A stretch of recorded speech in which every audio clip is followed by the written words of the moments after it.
All right. So welcome everyone, my name's Hank. I call myself the Sonic Shaman mainly because I do a lot of sound healing, tuning forks and crystal bowls and all that type of thing. And I kept it completely separate from shamanism at first. And then there was a day that I was driving my kids to the daycare, and this red-tailed hawk swooped so close to my car I had to slam on the brakes to not hit the thing. It was like maybe that from my windshield, it's just looking at me like this.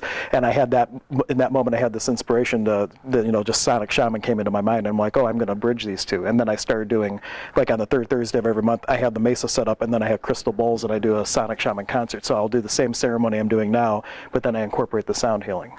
So just kind of my own little take on it. But besides shamanism, I've been trained in a lot of different modalities of metaphysics, but between this and another modality called access consciousness, it's like my two favorite things to do, especially just there's something magical about ceremony. I think it gets the right brain out of the way or the left brain out of the way, whichever one's the logical thinking one. It's just like it doesn't even know what to do. It's just like what's happening, and then you have an experience that, because you just got out of your own way. So what I'm going to open up with ceremony. And the way that I do this is for each one of these parts of the mesa, each one represents an element. So there's Pachamama, which is Mother Earth. There's Mama Unu, which is Mother Water, or Mama Kocha, Mother Ocean, which could also be lake technically. Waira, the wind. Inti is the sun. Here going up the middle of the mesa is Quichi, the rainbow, and then in the center is Waira Kocha, which is the creator energy, which in this tradition literally translates to that which can combine any two things. So harmoniously. So you can take two opposing forces and effortlessly combine them into one thing. And it's not a masculine or feminine, it's just a all-encompassing type of thing. So each one I'm going to chant 3 times. You're welcome to chant with me if you like. I encourage you to, because it's a toning. When you hear Pachamama, it's a balancing of the energy centers that they acknowledge called nawis, similar to chakras, but not the same thing. We'll get to that. So I'll chant each one 3 times, and then I'll call in the energies. And we also like to give them a little bit of incense. This is Palo Santo. They love it. So we'll give them a little bit of that too. Oh, and I also have to get my Florida water ready. Almost out of it. Okay. Pachamama. Pachamama.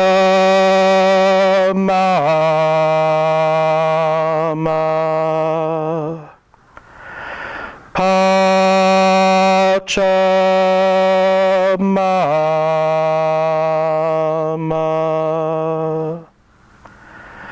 Pachamama.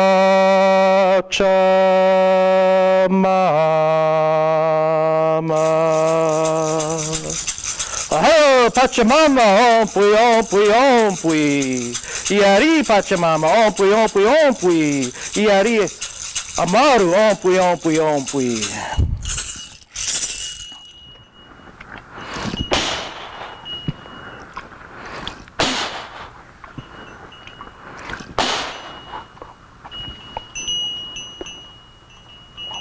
Uh-oh. Come on. There you go. That's why I like things with handles.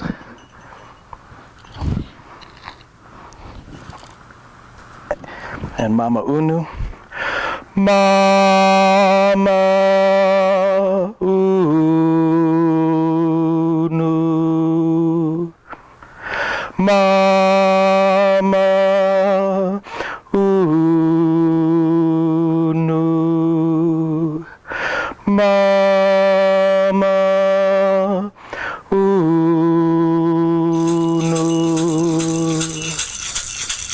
Ohio, Mama Unu, ompui, ompui, ompui. Iari, Mama Unu, ompui, ompui, ompui. Iari, Mama Kocha, iari, Nustakuna.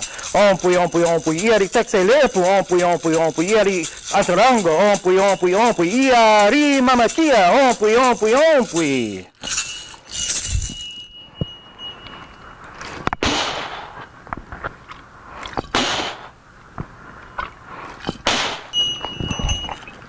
Waira, the wind. And here I also like to acknowledge Kuntar, which is the great, or condor. Hatan is great condor. Hatan Sumat Kuntar is great and beautiful condor. And then also Sawi Kinti, the royal hummingbird. And Waira is chanted like this. Waira.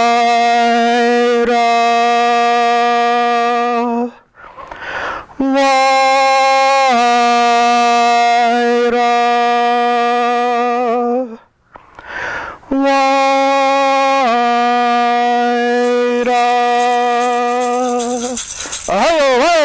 ompui, ompui, ompui. Ieri waira, ompui, ompui, ompui. Ieri hatan sube kuntar, ompui, ompui, ompui.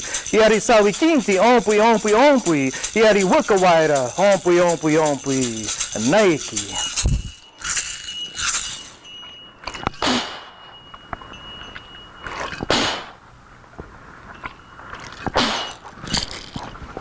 The next one is Inti, the sun.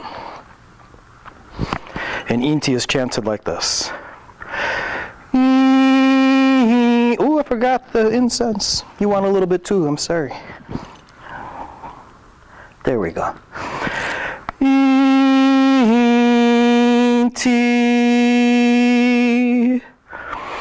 Inti.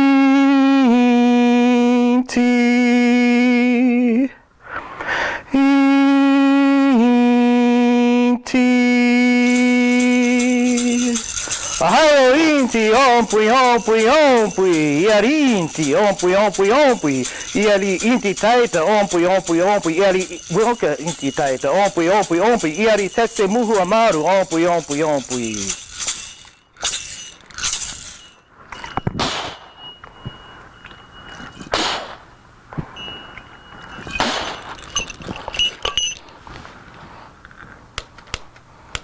Uh-oh. Come on. Oh. Don't know if that was the Florida water or gas buildup, we'll see. And Quichi is the rainbow. And the thing I like about Quichi is in metaphysics there's a term called the Antakarana. And it means literally the bridge. It's the bridge of lower consciousness to higher consciousness.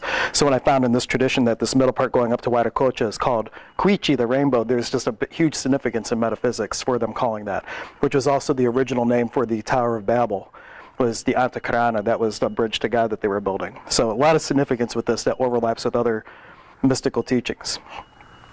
And it's chanted like this. Koichi,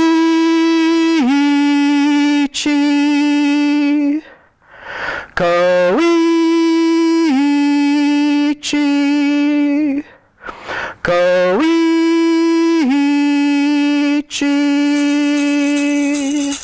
Ahayo Quichi, ompui, ompui, ompui. Iari Quichi, ompui, ompui, ompui. Iari apamasa kuna, ompui, ompui, ompui. Iari mesa kuna, ompui, ompui, ompui. Iari apakuna, ompui, ompui, ompui. Iari nusta kuna, ompui, ompui, ompui. Iari itu apukuna, ompui, ompui, ompui. Iari pakarina kuna, ompui, ompui, ompui. Iari Paqo kuna, Zane Curfman, ompui, ompui, ompui. Iari Paqo kuna, Dan Davison, ompui, ompui, ompui. Iari Paqo kuna, Len Thomas, ompui, ompui, ompui. Iari Alejandro Skuna, ompui, ompui, ompui.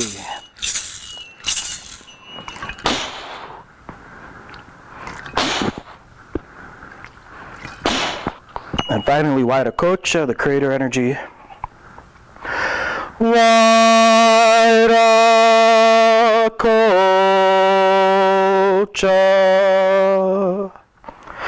Huayracocha.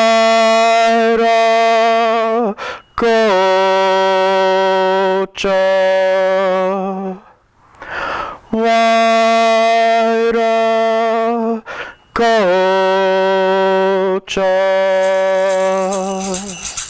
Ayo Huayracocha, ompui, ompui, ompui. Iari Huayracocha, ompui, ompui, ompui.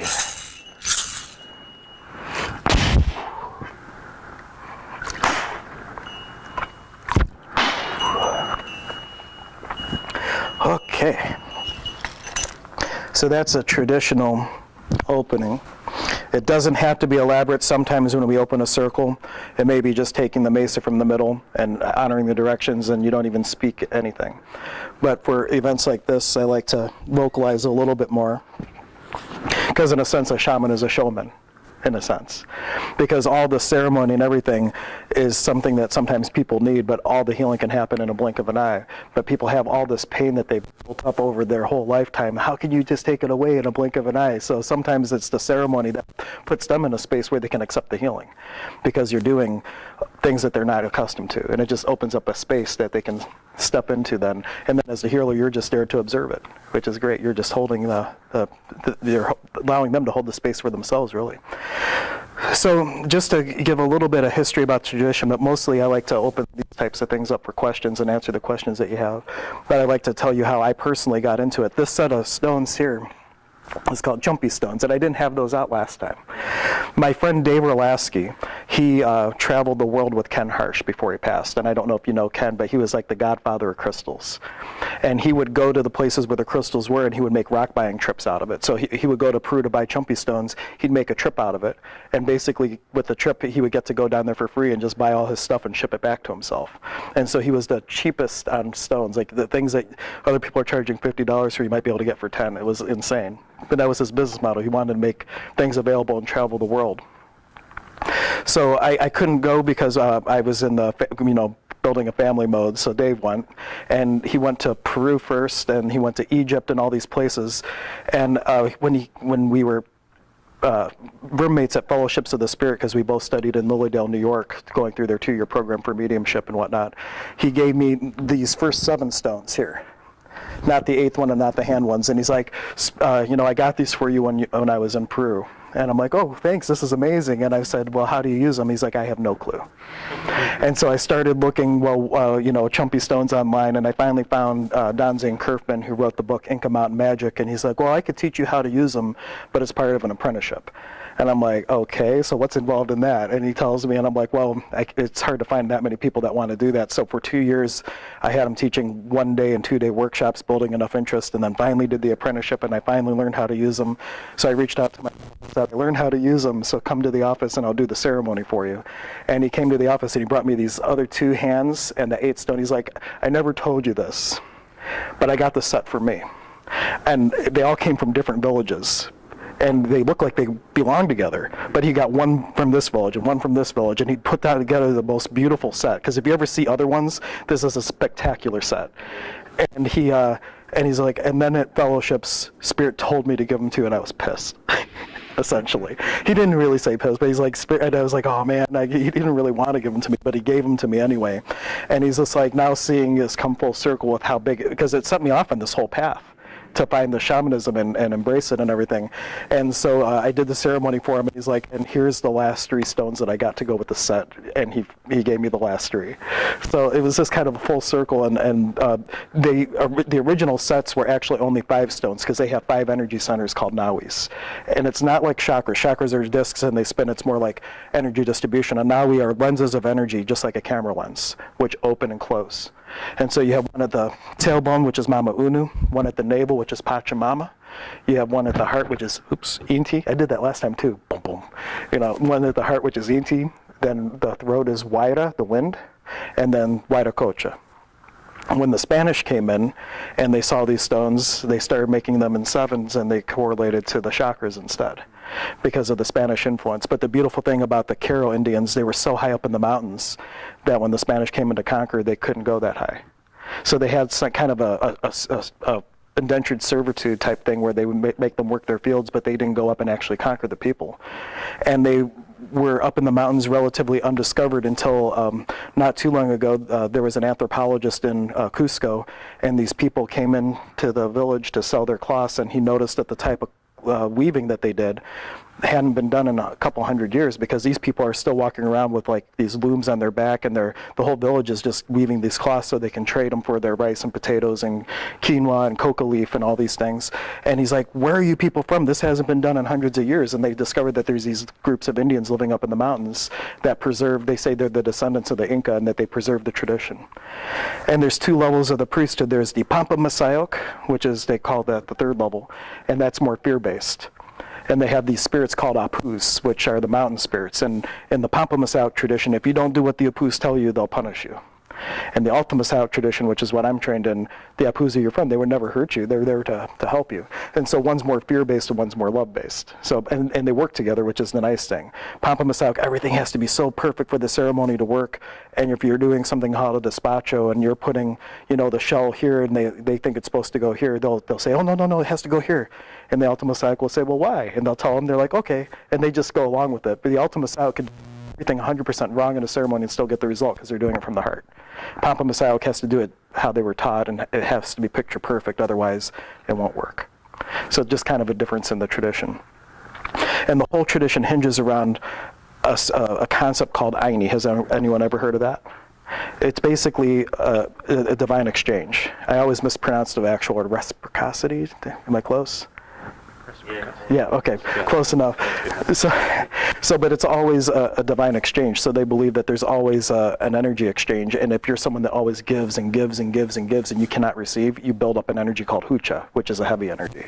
And if you're someone that always takes and takes and takes and takes, but you can't give anything, you build up hucha. So there's always this divine exchange, this interaction between different people that keeps things healthy, and that's called Aini.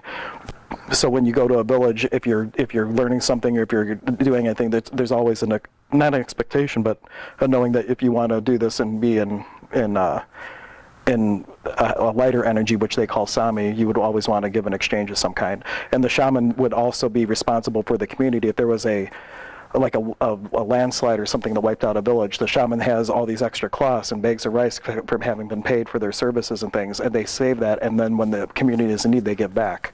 So the shamans, they don't even take it for necessarily their own use. They're taking it because they have a duty to serve the community in times of need, and so that's what they do. But besides Aini, we also have this principle called Teke, I believe I'm pronouncing it right, which I love. I love this idea that if you come down the mountain and you're racing down the mountain and you won today, it's your job to make the guy who came in after you to make him better for next time and win.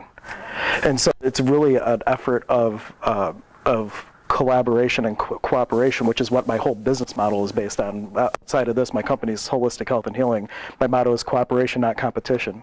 Even people that don't like me and don't like my company or whatever, I have their events on my calendar because I'm supporting everybody in their path, because those people are having an impact as well, even though if they don't like me personally or whatnot. But like, how hard would that be to take your worst enemy and help them to be better than you? You know? And that's one of the things in the language I was using that I'll touch on now since I brought it up. Iari is victory and praises, or Ohio means attention, name, whose name, spirit I'm about to call. And then you call the name of the spirit, and then the words Hompui, Hompui, Hompui means bring your healing here. So in this way you could call the energy of your worst enemy and bring their healing for you into that circle and that space.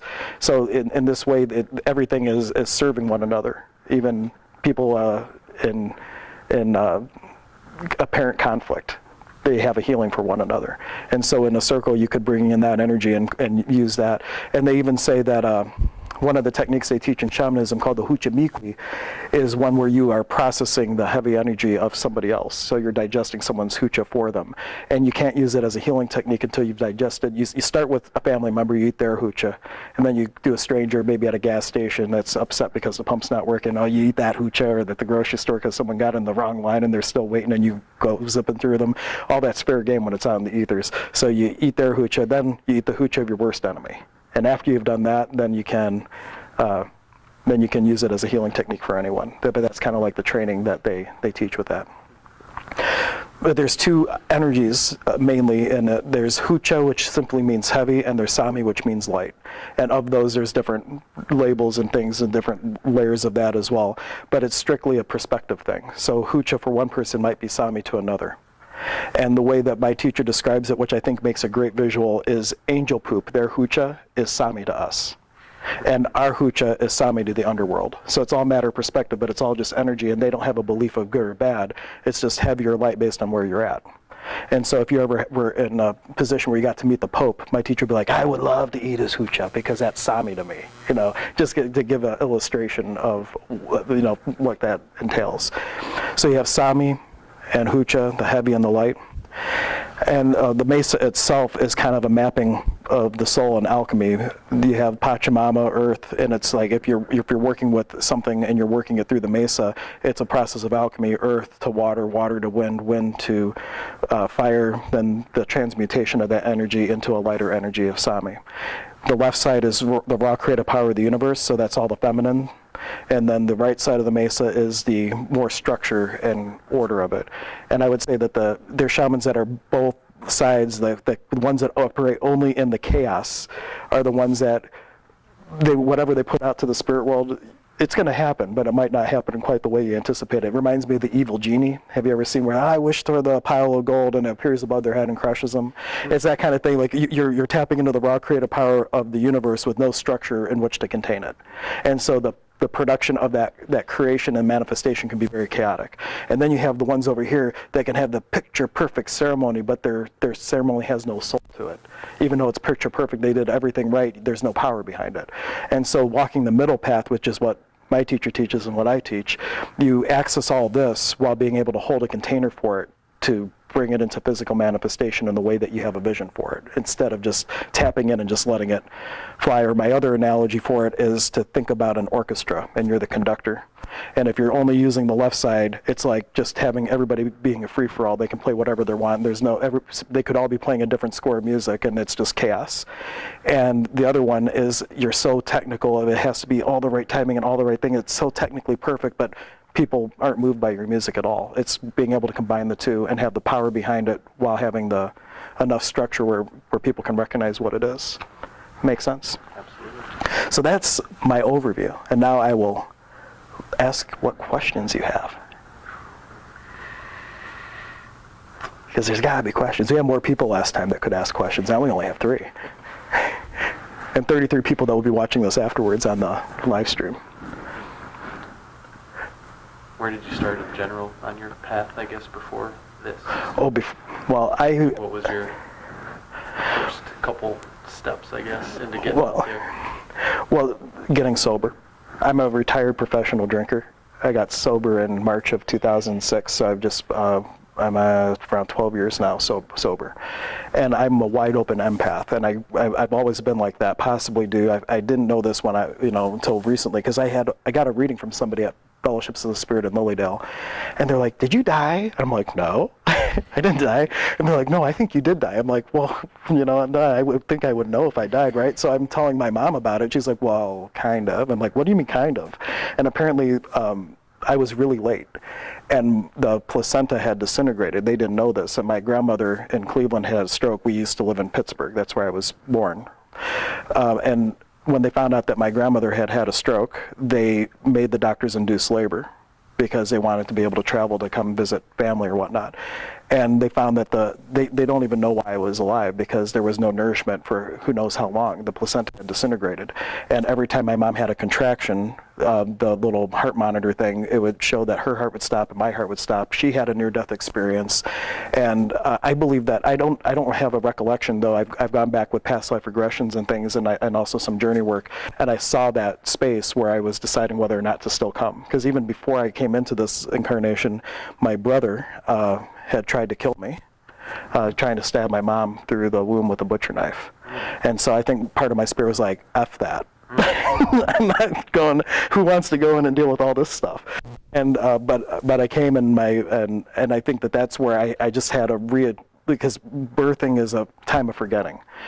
And I think that I just had a reintegration with that at a very young age, where I was just in tune with things. And I always had the ability, going through school and everything, of whatever I wanted, I basically got, just because I skillfully manipulated, not intentionally. Manipulation as in being, malicious or anything like that. But if I was a kid and if I knew, though, if with this person, if I ask this, well, I'll get it. This, and I guess all kids do that to a degree. But that's been my whole life. I have a really a good knack for dealing with people, because I'm an empath and I pick up on what they're feeling. And a great example was in Buffalo just recently. I was doing a presentation, and the one girl's like, "Oh, I'm your timekeeper. Every once in a while, I'm going to let you know how much minutes we have." And every time, right before she told me I would stop, I'm like, 15 more minutes? And she's like, "Yeah." So it's just when you're in tune like that, so I've always been like that, and that's why I medicated, because I didn't know how to deal with any of that stuff. And so as soon as I could legally drink, I was out to the races, and finally got sober. 1 year kind of as a dry drunk or whatnot, and then I started working some inner work, and then that's when it felt like I got in a slingshot, and spirit just went boom. So my 1 year anniversary, I did a 12-step weekend. I did spiritual insight training 1 and 2 at Fellowships. I did all 4 Reiki trainings through Master. Then I had a crisis healing. Then I did the 2-year program, and in that 2 years, I learned everything I could. So I have certifications like medical intuition and color therapy and tuning forks and crystal bowls and NLP and Lomi, all these things. But it all comes down to everything you ever learn, including everything I've told you so far, is a limitation on something that's beyond words.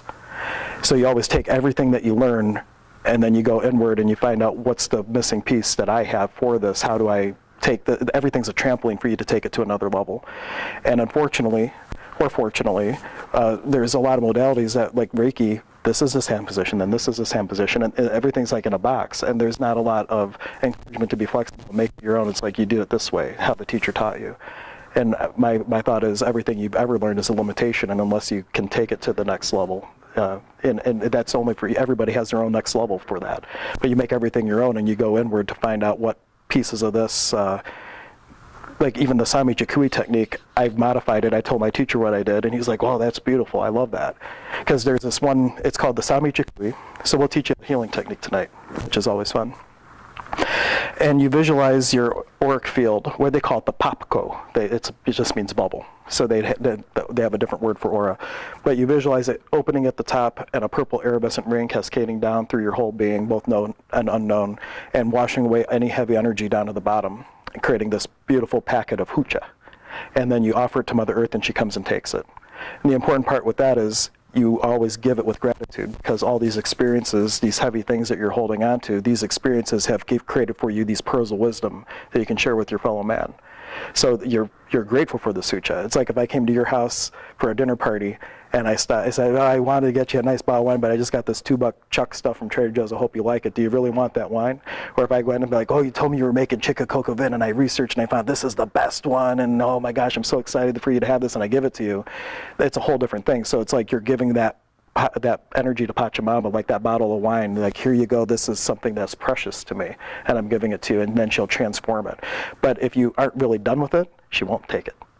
And it's just like in AA, they have the 12 steps or whatnot, and they have the part with shortcomings, and the best explanation I got is imagine all these plates at a buffet, and each plate represents a character defect. So here I'm gossiping, and here I'm lying, and here I'm insert whatever things you want. I'm stealing still, I'm manipulating, and I'm whatever. And the server represents God. And you ask, "Hey, take this from me," but you're still eating from the plate. What server in what restaurant is going to take a plate you're still eating from? And so I recognize that, well, it's one thing to say I'm working on all this stuff, but once you stop the action, then it's a whole different scenario, and you get help from spirit, because now you're done with it. You've grown what you needed to grow. And the word shit is an acronym, spiritual human in transition. So you cherish your shit because it's helping you grow into something beautiful. But when you're done with it, you give it to her because she's going to transmute it and give you more blessings. But anyway, the original Sami Chikui technique is to bring down this purple rain. You give the energy to Pachamama. She transmutes it. This purple energy comes back up through, and you send it back up through the bubble. I believe, though everything is external, everything is really internal. This statement's true for everyone. You are the only one in the room. That's true for me, that's true for you. We're all one, but we're also all separate. But so if you think of it that way, if that's the case, then really the spark of divinity where we're all one is within. And so with the Sami Chikui, what I started doing is I imagined this purple ring coming from within me at the divine spark. And I send it out to the cosmos, asking all conscious beings of light that have a part to facilitate for this person or for this group, add your energy into this. And you send it out through the cosmos as far as you can imagine, bringing it back down through that divine spark, back into the underworld, distributing it through the underworld to all the beings there that are learning to live in Aini. And then you bring it back, and guess what? You're making this beautiful figure 8. And you start doing that. Well, I got goosebumps as I said that too. And so you have this whole figure 8 thing going. And then there's I won't go into it now, but I've been shown other things. Well, you have that energy going this way, now you start another energy going another way. And when you look at all the energy flows, it looks like what an atom looks like underneath a microscope to all the different things. So it's just like you get all your energy centers moving in these different ways, and you're interacting with your entire environment. You're redistributing the life energy of the universe at that point, and you just raise everything. And it's kind of a real beautiful thing. So I told my teacher, I'm like, "Well, this is what Spirit told me to do with it." He's like, "Whoa, that's beautiful, man." But when I teach it how it's taught. And then I said, "This is what I did to make it my own, and find out what it is for you that would make this your own way." Because the Ultima Self does it from the heart. And so whenever you're working with someone or working with yourself, you always ask, "Well, what do I have to contribute to this?" And sometimes you might get, "You don't." And then you're like, "Okay, well, who does?" And then you send them off to someone that is meant for them. And I've had that happen a couple times, once in a reading, someone sat down and just getting into it, I'm like, you're only here because someone dragged you here. You have no interest in a reading, do you? She's like, no. I'm like, we don't have to do this. She's like, good. And then as she was leaving, she's like, you know, if I ever want a reading, I'm coming to you. But she really had no desire. So a great question to always ask is this for my hands? And if so, then what is my role with this person? And it's always checking with the heart. If you start going into ego, that acronym is edging God out, and then you're getting into trouble. And there was one time I forgot to ask that, and where I went with the reading, the lady got so annoyed. She got up, she's like, I'm done with this, I'm done. And she just bolted out of it was at a fair here even, and she just left. And I was like, oh, well, that was interesting. And I didn't even have a chance to like give her a ticket back and say, well, go see someone else. And I actually came up on purpose. I saw that, Melissa was having another affair. I came up and I saw her, and I'm like, I went up to her, I'm like, you know, that didn't really go, I think, how either of us would have liked. How about I buy you a reading and you can get a reading from another reader? And that's what we did. And so I had a closure from it. But that's how important it is to ask first, is it for my hands? Because I might have gotten, the only reason she even wanted the reading from me is because I had advertised for the event, and she recognized me as the advertiser. But I was there doing healings, and I hadn't even intended to do a reading that day. So I was already out of my intention anyway, trying to set, and if I had tuned in and I had done what I normally do, everything would have been fine. But that was just a learning experience for me, and also that's what I would call an act of amends. Whenever you've wronged if there's something that has been wronged, if you have the ability to do an act of amends, that's very powerful for everybody involved. There's passive amends too. You could Sami Jakui all day and write anything, but there's an immense power in actually doing the action, going to someone that has the perception that you've wronged them and actually doing an active transmutation of that energy. It's mind-blowing. If you ever have an opportunity to do one, do it. It's amazing. So I went through the 2-year program at Fellowships, learned everything I could, and then found this, was learning this. I found Access Consciousness, which is 32 points on the head. There's a technique called access bars, but more importantly, there's these clearings. So I'll give you an example of one, and say yes at the end of this question, because it's a real clearing, so we want to take advantage of it. Everything that's holding you back from stepping into the divine you that you know you could be, and all the things that you are pretending you don't know so that you don't have to step into that divine potential, will you destroy and uncreate that now? Yes. Say yes. Good and bad, right and wrong, pot and Paqo, all 9 shorts, boys and beyonds. So in Access, there's this idea with these clearing statements and some of the things that they do that, have you ever heard the term peeling an onion? So we're peeling the onion. You're in therapy for 10 years and you're still peeling this onion. You never get to it. And the idea is that, well, it's not an onion at all. It's a nucleated sphere. So if you ever look at one of those kids' bubble pipes where they has like the full 5 chambers and you're blowing here and there's like all these bubbles coming out, all you're doing is popping bubbles and the bubbles are filling back in. Because the source of it is way back here when you got bullied on the bus in 3rd grade. And you felt victimized, and everything else that's been, all these other mirrors of you being victimized are all reflections of this one thing you never resolved. And Access goes to the root of that and stops there. And then all the bubbles go, poof. It's great. So all those belief statements and the access bars are all designed to take all the things that no longer serve you, highlight them like a computer file, and hit delete. And a good belief is more limiting than a bad belief. Because if something is working for you, you don't aspire for anything greater.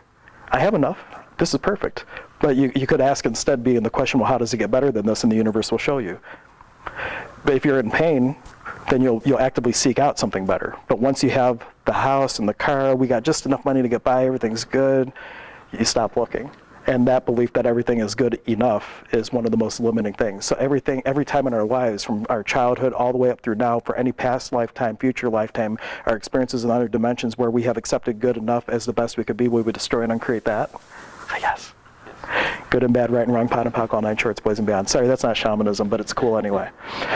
Yeah, but that's really going back to the crux of all these beliefs that we have that then they just got out of control. And then it's so hard to find that original one. The nice thing is you don't have to relive any of that story. You just have to delete that little file and that air stops flowing and everything else just gets better. And always be in the question. You always ask, how does it get better than this? What else is possible? Versus, this is as good as it gets. Feel the energy difference in that.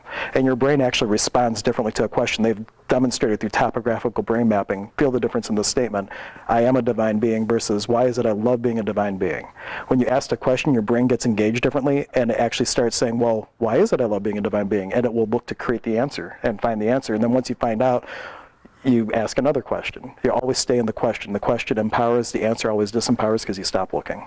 So as soon as you have an answer, put it out there and never ask why, because if you start asking why, you'll drive yourself nuts. Because really the why is, it all comes down to who do I choose to be in relation to my perceived reality. It has nothing to do with why. That's what happened. Who are you now? That's all that matters. The why is irrelevant. Because all of us have our own fairy tale story. Has anybody ever seen the musical Into the Woods? Or the show on TV, Once Upon a Time? So in Into the Woods, it's all your childhood fairy tales happening at the same time in the same forest interacting with each other. Each of us has our own fairy tale. We're all on the same stage, and we're all interacting with each other, and it's a matter of, am I going to play into your Robin Hood fairy tale, am I going to play into this, and we're all, and there's no right or wrong to it, but everybody's on their own little storyline, and we're all interacting. And so anytime something happens, well, the why might have nothing to do with you. In fact, it doesn't. Who do you choose to be now? That was your experience. Who do you choose to be now in relation to that perceived reality? And based on who you choose to be, the universe will deliver to you opportunities to express that state of being. But if you need to do this in order to be that, you'll never get there, because it's coming from, you're looking for an external thing to satisfy an internal state, and you'll be spinning your wheels and driving yourself crazy, ripping your hair out like I did. But that's really the trick to that, if that's a trick. The hero's journey. What's that? The hero's journey is what Joseph Campbell calls it, I believe. Is it? Okay. His own journey themselves that they take in their lives. And, so much of what we're experiencing has nothing to do with us, but it's just the interaction of the story.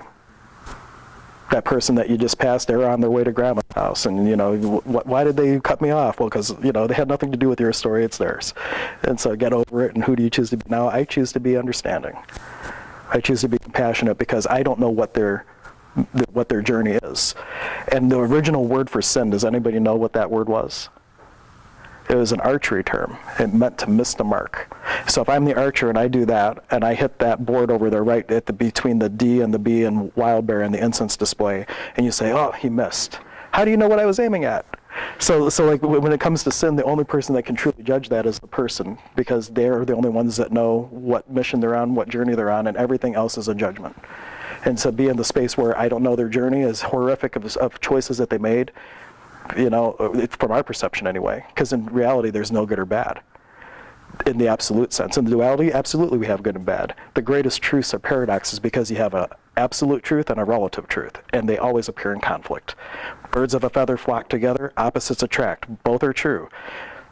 Birds of a feather flock together is a absolute truth. People of spiritual nature, they draw together. But opposites attract. You will draw to yourself in the duality the opposite of that which you're intending, because you need the contextual field to know it experientially. So in the duality, opposites attract. Because if you're choosing to create this must be in your reality somewhere for you to know it experientially, because that's what it's all about, is the experience. But in the absolute sense, like attracts like. Both are true. And so the greatest truths are always in apparent opposition, but you have to look at it from the Ultima Messiah level versus Papa Messiah. Both function, both have validity to it, but they appear to be in conflict even though they're not. So the Apus absolutely will punish you, but they won't. They're only going to punish you because that's the only way that you can have a relationship with them. So you're drawing what you need, but you're getting the apparent opposite. So it's kind of I like paradoxes. It kind of gets you thinking. All that from a question, where did I come from? I like it. I love it. And now we're here now, looking to start teaching this and doing more webinars and things of that nature. What other questions do you guys have? It can be about anything. It doesn't have to be about shamanism. Are you actually, when people come to you, are you actually trying to heal them, or are you trying to get them to realize what they need to do for themselves to heal? I never know until they come. Oh. And I never have an intention for anything. I just know if someone is drawn to me, they show up, and I do exactly that. Is this for my hands? And what will best facilitate them? And I'm very intuitive, so as I work with them, that's why I like access bars. You can talk to people while you're working on them. It doesn't disrupt the healing at all. So you have a conversation while you're working on them, and then you just, as things come up, you start running clearings. But there's other people that as soon as I start working on them, I know I can't say anything. I'm not saying a word the whole time, and it's just silence. And you never know.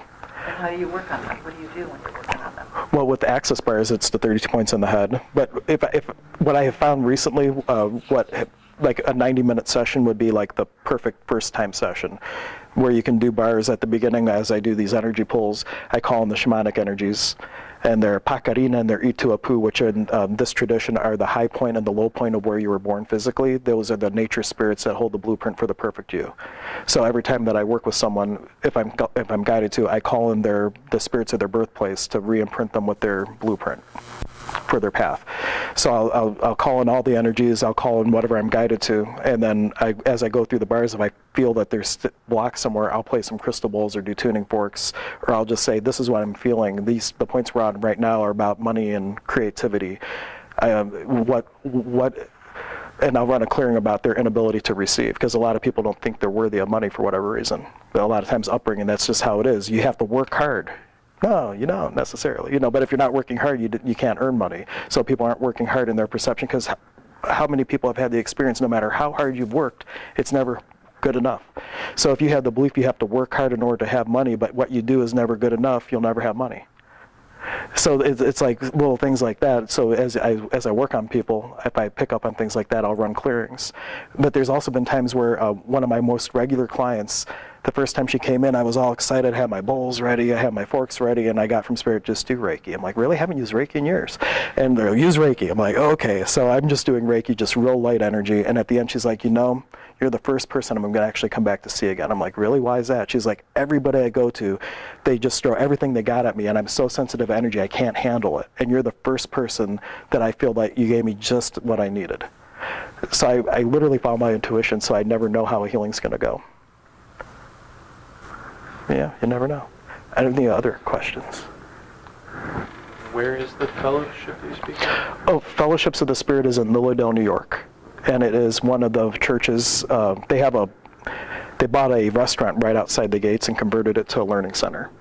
And they offer, if you had to pick one class at Fellowships, there's one called Spiritual Insight Training, which is a combination of teaching meditation, intuition, and healing. And they have developed everything around a thing called NLP, which stands for Neuro-Linguistic Programming. So not only when you go through, do you learn these things, but they teach you how to learn without getting caught up in the instructor's story. Because that's where a lot of limits happen, is you get caught up in the instructor's story, but you forget that, they're not perfect either. Like, I'm not perfect. You should totally not take anything I say seriously, make it your own. Because everything I'm saying is based all through my filters and all that. But Spiritual Insight Training, they have 1 and 2, which are 2 3-day workshops, Friday night, Saturday, Sunday, meals included. And then if that used to be the whole program. And then there were people who wanted more, so they developed a 2-year program where they bring in teachers from all over the place. So they'll bring in Sig Logren from England to teach sacred geomancy rather. They bring in Robert Pang to teach Qigong. They bring in all these different people to you, and then you have 2 years of going through like 1 weekend a month where you have classes. And there's one time where it's a whole week. And you'll do other things too, like they don't make you. One of the things you'll do is develop like a ceremony, like a church service type of thing. But it doesn't have to be churchy, it just is a ceremony. So we did a whole thing with chimes and different things like that. There's a research paper or an internship of service, but it's a really well-rounded program. But the greatest thing is after you go through that, you can go to any teacher and you're not getting caught up, and you watch what they're doing when they're doing what they're doing, and you model it. So they teach what mediums have taken years and years to develop from themselves and broke it down and teach it in 1 weekend. Because you'll notice that mediums that are getting visuals, what direction are they looking? Up. If they're getting audio, like I'm hearing from spirit, you'll actually see it. So the body's like an antenna. So they say, if you're looking to get an audio message, literally turn your head. Turn your head. Lean forward, guess what? You get past lives. I don't know why it works, but it does. Look up for a visual. Look down to get a kinesthetic energy. So they just, what they started doing is they worked with all the mediums in Lilydale, and they started watching what are they doing when they're getting this information. So they weren't even